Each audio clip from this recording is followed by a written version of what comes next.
नमस्कार, मैं हूं प्रवीण गौतम। दोस्तों, किसी भी देश को विकसित बनाने का फॉर्मूला है कि अच्छे सरकारी स्कूल और अस्पताल हों, गरीबों के लिए भी उच्च शिक्षा का इंतजाम हो, सरकारी नौकरियों की बहार हो और प्राइवेट नौकरियों में भी अच्छा वेतन मिले। लेकिन जिस दौर में सरकारी स्कूल बंद होते जा रहे हैं, गरीबों के लिए उच्च शिक्षा पहुंच से बाहर होती जा रही है, सरकारी नौकरियां खत्म होती जा रही हैं और प्राइवेट नौकरियों में सम्मानजनक वेतन तक नहीं मिलता, उस दौर में बीजेपी नेता विकसित भारत बनाने की नई निंजा टेक्निक लेकर आए हैं, शपथ दिलाने का इवेंट मैनेजमेंट। जब से पीएम मोदी ने विकसित भारत बनाने का नारा दिया है, तो नीतियां बनाने की बजाय यात्राएं शुरू हो गई हैं। विकसित भारत संकल्प यात्रा, जगह जगह जाकर बीजेपी नेता विकसित भारत संकल्प यात्रा निकाल रहे हैं और उस पर खर्चा किया जा रहा है। बबीता फोगाट भी ऐसे ही यात्रा करने पहुंची और देखिए कैसे शपथ दिलाई जा रही हैं। क्या शपथ दिलाने से भारत विकसित बन जाएगा? जरा बबीता फोगाट का ये वीडियो देखिए। 2047 तक आत्मनिर्भर और विकसित राष्ट्र बनाने के सपने को साकार करेंगे। गुलामी की मानसिकता को जड़ से उखाड़ फेंकेंगे। देश की समृद्ध विरासत पर गर्व करेंगे। भारत की एकता को सुदृढ़ करेंगे और देश की रक्षा करने वालों का सम्मान करेंगे। नागरिक होने का भी हम कर्तव्य निभाएंगे।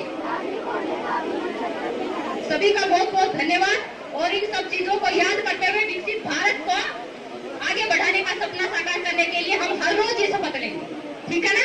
बहुत बहुत धन्यवाद। तो बबीता फोगाट पब्लिक को शपथ दिलाती हैं कि गुलामी की मानसिकता को हम उखाड़ फेंकेंगे, नागरिक होने का कर्तव्य निभाएंगे। लेकिन क्या खुद बबीता फोगाट ऐसा कर रही हैं? उनकी बहन विनेश फोगाट ने कल ही चिट्ठी लिखी है पीएम मोदी को, अवॉर्ड वापसी का ऐलान किया है, पीएम मोदी को जगाने की कोशिश की है। लेकिन बबीता फोगाट अपनी बहनों के साथ अन्याय को लेकर भी एक शब्द तक नहीं बोलती। यह कैसी गुलामी की मानसिकता है? कैसी गुलामी की मानसिकता है कि बबीता फोगाट के जीजा बजरंग पुनिया पद्मश्री वापस करते हैं, पहलवानों का साथ देते हैं, लेकिन उसी दौर में बबीता फोगाट पीएम मोदी की गारंटी का प्रचार कर रही हैं। क्या ये नागरिक होने का कर्तव्य निभा रही है बबीता फोगाट?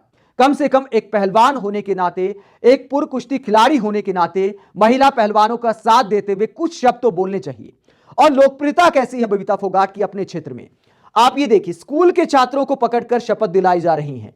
ठीक से पब्लिक भी यहां पर दिखाई नहीं दे रही है। हरियाणा में माना जाता है कि जब आप कोई सभा करते हैं और 20-30 खंडवे वाले वहां पर ना हो, तो इसका मतलब यह है कि नेतागिरी फेल है। और बबीता फोगाट की सभा में देखिए, स्कूली छात्र हैं, कुछ महिलाएं हैं, लेकिन खंडवे वाले ताऊ यहां पर ज्यादा दिखाई नहीं दे रहे, जो दिखाता है कि बबीता फोगाट का अपने क्षेत्र में कितना रुतबा बच गया है। पिछला चुनाव बीजेपी की लहर में लड़ा था, उसमें भी तीसरे नंबर पर आई थी। और उसके बाद पब्लिक क्या कहती है बबीता फोगाट को? जब ये वीडियो शेयर किया बबीता फोगाट ने, पब्लिक क्या कहती है? बहन जी, आपने ये सत्ता का लालच छोड़कर काश अपनी बहन के आंसू भी देख लिए होते। इसके बाद कमल सिंह कहते हैं कि अरे बबीता जी, स्कूल के बच्चों को क्यों पकड़ के लाई हो? लोग नहीं मिलेगा? पहले सरपंच का चुनाव तो लड़ ले, पता चल जाएगा कितने पानी में हो। इसके बाद प्रदीप गुप्ता लिखते हैं कि बेबे तू ग्राम पंचायत का चुनाव लड़ ले, वो भी हारेगी। अरविंद गोदारा लिखते हैं, बबीता कल तो तेरी बहन विनेश ने भी पदक वापस कर दिया, अब तो कुछ बोलो। पब्लिक विनेश फोगाट की चिट्ठी भी दिखा रही है बबीता फोगाट को कि आपको कुछ तो बोलना चाहिए। दोस्तों, यह दिखाता है कि किस तरह राजनीति अपने परिवार और अपने कर्तव्य से भी दूर कर देती है। सत्ता के साथ रहने का जो लालच होता है, वो कई बार आदमी के स्वाभिमान को मार देता है। और शायद बबीता फोगाट के साथ भी ऐसा हो रहा है। जब गीता फोगाट, विनेश फोगाट, संगीता फोगाट, बबीता फोगाट के जीजा बजरंग पुनिया मोदी सरकार को जगाने की कोशिश कर रहे हैं कि महिला खिलाड़ियों का साथ दो और खिलाड़ियों को न्याय दो, तो बबीता फोगाट पीएम मोदी का प्रचार करने में जुटी हैं। और सवाल यह उठता है कि क्या ऐसी शपथ दिलाने से भारत विकसित भारत बन पाएगा? अब इस पर भी कोई सवाल उठाएगा तो कहेंगे कि देखिए, ये लोग चाहते ही नहीं विकसित भारत बने। हो सकता है हम जैसे पत्रकारों को या कोई भी इन संकल्प यात्राओं का विरोध करे तो कहा जाएगा कि ये लोग तो देशद्रोही हैं, ये चाहते नहीं भारत विकसित बने। भारत यात्राएं निकालने से विकसित नहीं बनेगा। इन पर जो खर्च किया जा रहा है, जो टेंट का खर्चा है, लोगों को लाने ले जाने का खर्चा है, विकसित भारत यात्राओं की जो रैलियां निकाली जा रही, उतना पैसा अगर आप सरकारी स्कूलों में लगाओगे तो भारत विकसित बन पाएगा। तो ऐसे में ऐसी नौटंकी करने की बजाय योजनाएं बनाने की जरूरत है। गरीबों के बच्चे भी उच्च शिक्षा हासिल कर सके, अच्छा वेतन पा सकें, रोजगार और निवेश के अवसर बढ़ेंगे तब भारत विकसित बनेगा। इस तरह शपथ दिलाने से, इस तरह यात्राएं निकालने से सिर्फ फिजूलखर्ची कहा जाएगा, सिर्फ चुनाव प्रचार कहा जाएगा। इन सब से, इस सारी नोटंकी से भारत विकसित नहीं बन पाएगा जब तक कि मूल मुद्दों पर ध्यान नहीं दिया जाएगा।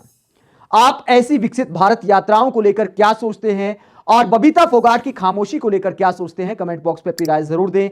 अगर आप हमारी पत्रकारिता को पसंद करते हैं तो थैंक्स के ऑप्शन का इस्तेमाल करें, वीडियो को लाइक करें, चैनल को सब्सक्राइब करें। नमस्कार।